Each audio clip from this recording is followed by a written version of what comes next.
afternoon, and today's hearing will allow us the opportunity to learn more about the official time use at the Department of Veterans Affairs.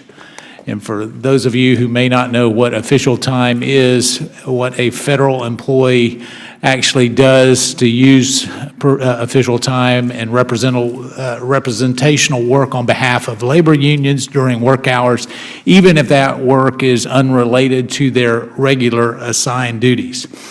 The official time statute broadly lays out those union activities that are reasonable, necessary, and in the public interest that are permissible. And the last time OPM disclosed data on official time use in 2012, it revealed that VA employees comprised almost 1/3 of the 3.4 million hours of official time performed by federal employees government-wide.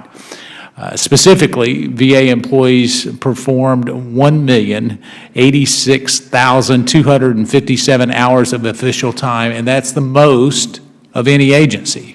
OPM also found that official time is on the rise, increasing by 500,000 hours between 2008 and 2012. Between fiscal year 2014 and fiscal year 2015, 1,942 VA employees were engaged in some degree of official time. And in fact, in fiscal year 2014, 345 VA employees had 100% of their time was official time. So they were essentially full-time on official time. That means that 345 VA employees spent all of their time engaged on union activities. In fiscal year 2015, that was 343 VA employees that had 100% of their time engaged in official time activities. Data provided by the VA to the committee reveals that 3 of the top 5 positions with full or 100% official times were nurses. The data we have is only a small window into how much time federal employees spend on official time activities, but because agencies are not required by law to annually report the amount of time their employees perform, it makes it very difficult. Making the recent audit of the VA done by GAO, it found that it could not accurately track the amount of time employees spend on official time at the VA agency-wide.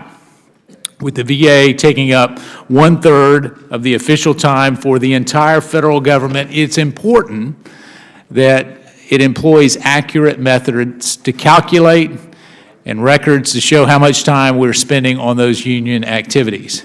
Now, I look forward to hearing from both the GAO and the VA to see what steps can be taken to make sure that not only we accurately reflect that, but what steps have been taken and can be taken to accurately track official time. I want to be clear about one thing. This is not about whether federal employees should or should not participate in official time. I recognize the importance of that particular activity. Today's hearing is really about what is reasonable and what is in the best interest of the taxpayers who foot the bill for official time.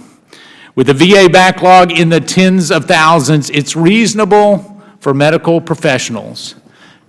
Is it reasonable for medical professionals to spend 100% of their days on VA union activities? And so with that, we continue to hear of VA understaffed situations in the midst of an access crisis. Is it responsible for doctors, nurses, and other employees providing direct patient care to be 100% official time, or maybe even 75 or 50%? Our nation's veterans deserve to have an accountable VA. Understanding how much time VA employees are spending on union activities is an important part towards granting the veterans the access to proper care they deserve, need, and have earned. And so with that, I now recognize the ranking member of the Subcommittee on Government Operations, my good friend from Virginia, Mr. Conley.